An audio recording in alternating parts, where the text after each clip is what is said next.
In this video, I'm gonna go over how to hire remote talent for less than $2,000 a month that will increase your revenue by 250%. My name is Benjamin Morone. I'm the founder of Zabota, formerly VA Tasks. I'm gonna break down this client case study and show you exactly how you can do the same thing and get the same results. In this video, here's what we are going to cover. We're going to show how to identify what to hire for, how to document the tasks that you identify and build blueprints so easy a fifth grader can follow them, how to find quality talent, and how to seamlessly onboard this talent and ensure continued success without micromanaging the talent. So here is the client interview with Amanda, my client. We took her business from 100 to over 350,000 US dollars in less than 6 months with 2 strategic hires. You can learn more about that on this YouTube link. This is another one of my clients, Eamon. We took from 10 to 20K a month with just a simple VA who helps him with operations. Before we move forward, I want to lay out exactly who this is for. If you are overwhelmed with daily tasks, this video is for you. If you want to scale your company while still being profitable, this video is for you. This is not for you if you have a not profitable business, you're not doing at least $15,000 per month, and if you think you can do everything alone in business and scale your company, this is not for you. Here's the backstory. My client, Amanda, runs a high-ticket service business. She was already in the 6-figure range. She had clients and actual proof of success. She's very, very successful in her own right. She had more than enough business, but was facing some extremely taxing challenges. Due to all this success, she had about 60 open projects and 13 different clients. She had to do this completely alone. This is a solo founder with 60 open contracts, 13 plus clients. This is extremely taxing. I forgot to mention, she's also a mom of 4. So in addition of having this super big business that's successful, where she's that solo founder, she's also running a home with 4 children. So she was succeeding and fulfilling on all these contracts. That's part of the reason she was getting so many referrals, but really at what cost? Leaving her kind of looking like this cat where it's just like, super stressed out, right? Her workload was escalating to an unmanageable extent. As a solopreneur, she was single-handedly doing everything. She was struggling to remove herself from the maze of her business and really feeling trapped and unable to make actual needle-moving progress. She's burdened with these excessive responsibilities, leading to a state of just chronic overwork, just a chronic burn going down and down with this stress. By chance, we happened to meet in a rural Montana co-working space. This by chance meeting happened to be a complete game changer for her business. After committing to working with us, she was able to discover the secret to earning an additional 250,000 US dollars in her business while also solving all the operations issues. Now, what is the secret to an additional $250,000? The secret's in this mystery box. It's leveraging remote talent. You only have 24 hours in a day. You can only work 10 to 12 hours that day before you get burnt out. So you must delegate to people in order to actually scale your business and focus on high leverage tasks like sales or content creation, depending on the stage your business is in. The rest of this doc, we're gonna go over how this transformation happened and exactly how you can do this as well. So how did this transformation actually happen? It occurred through strategic outsourcing. This allowed for a creation of a more balanced work environment for Amanda. She's no longer the technician doing every single thing inside of her business, but she's that business owner who's working on her business instead of inside of the business. She's removed herself from many of the operations and technical stuff inside of the business. Now you can achieve these same results by following these 4 steps. First, you need to identify and group what is causing the headache, then establish the effective procedure around these tasks and groupings, source the talent, and then onboard them. So for step 1, why do you need this? You actually need awareness inside of your business. You're working so hard inside of your business as that solo founder, you're very, very up close. You can't zoom out and actually see where you could actually grow your business the best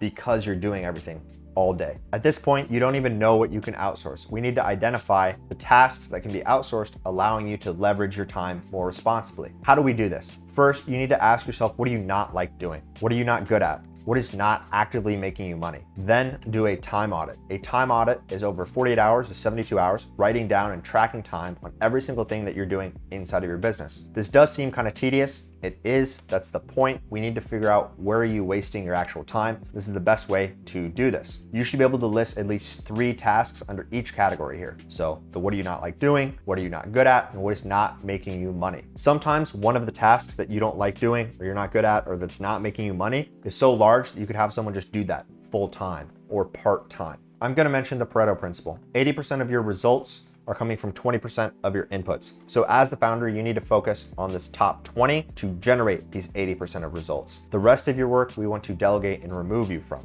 When we do grouping of tasks, tasks can be organized and grouped on different criteria, such as software or tools required to do them, the skill level needed, or the time commitment that's actually involved. Here's an example illustrating this concept. So for software and tools, it could be G Suite or Excel tasks, it could be ClickUp, it could be HubSpot, whatever software that you're using to actually do these tasks. The second way that we can group is by skill level. There's copy paste, data entry stuff, and there's much more complex project management, maybe client facing, onboarding, customer success, those types of more complex roles. They're very, very different. They're both needed. There's a lot of stuff that's needed when it's copy paste. There's a lot of stuff that's needed on that client management and client project management side of things as well. So we need to split these two different things up because the person who's doing the copy paste stuff should not be doing the client onboardings and vice versa. The third way that we can group tasks is by the hours it takes to complete them. Some could take 2 hours, some could be an everyday task, some could be once a week task. We need to group them accordingly. So example tasks for Amanda were research. She was having to do a lot of research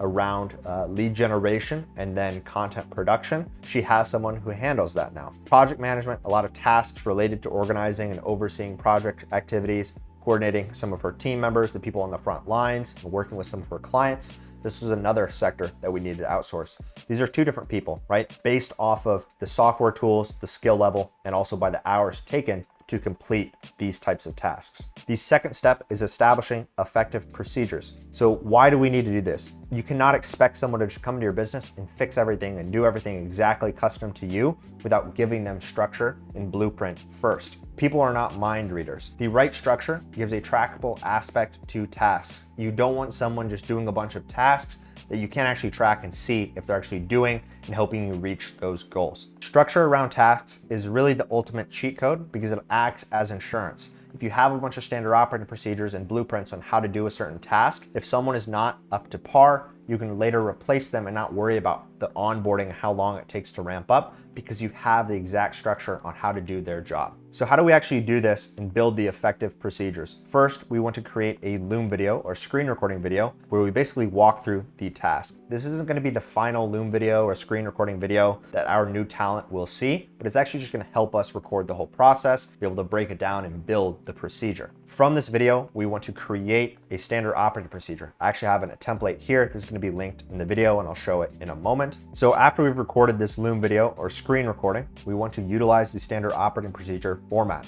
These standard operating procedures are basically going to be the blueprints for the tasks. They're going to act as reference materials so everyone knows exactly what to be doing and how to get the desired result that you hired them for.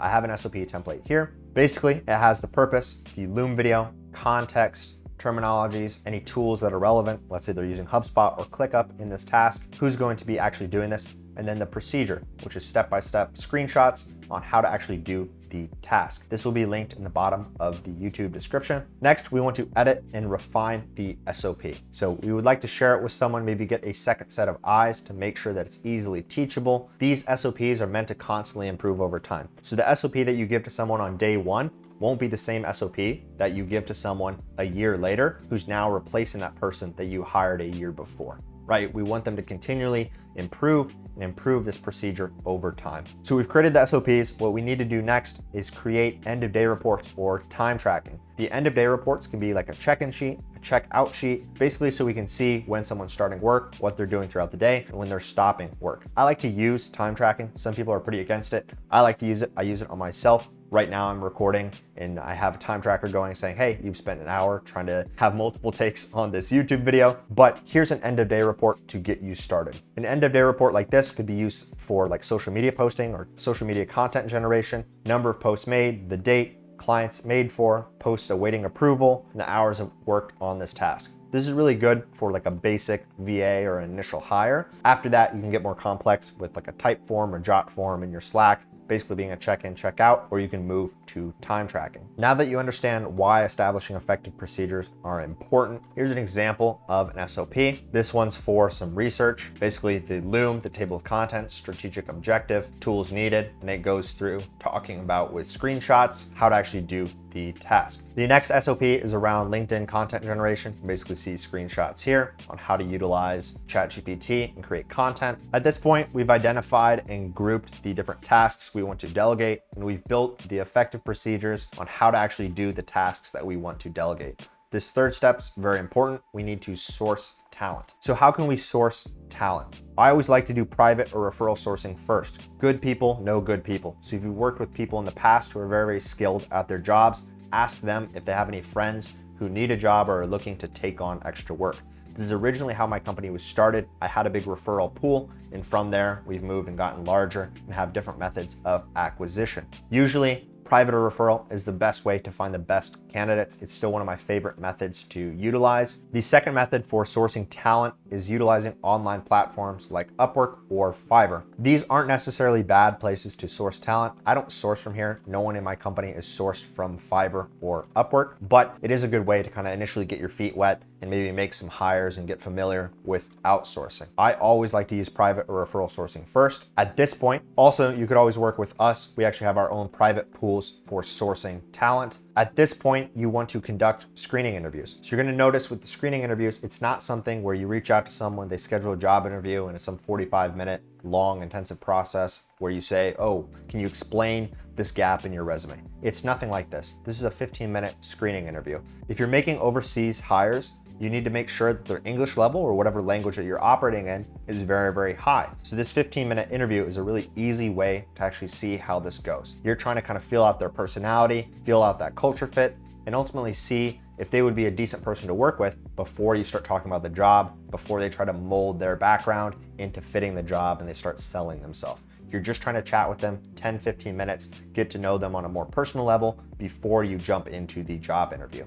I always have these screening interviews be 30 minutes on the calendar. So the calendar invite, they'll see it's 30 minutes. If after the first 15 minutes, they have a good personality fit, they have a good cultural match, then you can extend in the normal job interview format and go into more in depth around the job. When we're assessing English proficiency, it can be very hard to tell if someone's fluent with English. B2, C1, C2, these rankings ultimately mean nothing if you can't understand them on the call. So we need to use a hiring tip that I like to do, which is use humor. In those first 15 minutes, maybe use some sarcasm, joke around with them. If the joke goes over the head and they don't understand it, they basically look at you like a deer in the headlights, that may not be the best fit.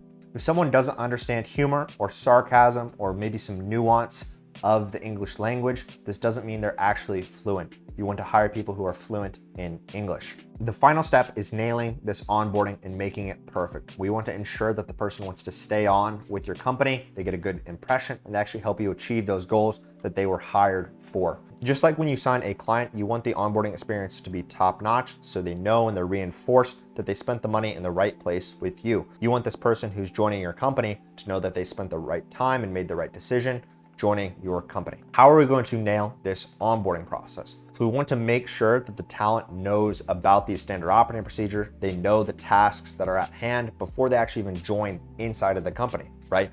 So this doesn't need to be before on the interview where you give them all the SOPs and all your IP, but let's say you make a hire, it's a Monday, you're gonna onboard them Wednesday or Thursday into the company, have them meet the team, whatever it may be. Give them the standard operating procedures before you bring them into the company. Have them brief. If they have any questions, they can ask you that before you actually onboard them into the company. So when they have that onboarding, they'll be ready to go and it will cut this onboarding time in half. Next, you wanna make sure that you have very, very clear communication channels. Have them contact you on Slack, have them contact you on email. Don't have them contact you 15 different places because nothing will get done or communicated effectively. I like to use Slack and I like to use email for internal communication.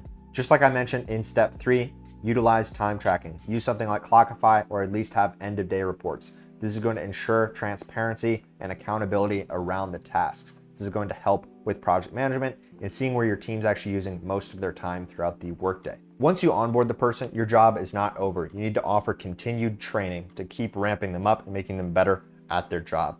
A lot of times there's a misconception where someone's super overwhelmed and overworked, they make a hire and they realize, oh no, this is a lot more work, this hire's no good, and they instantly fire them. You need to not do this.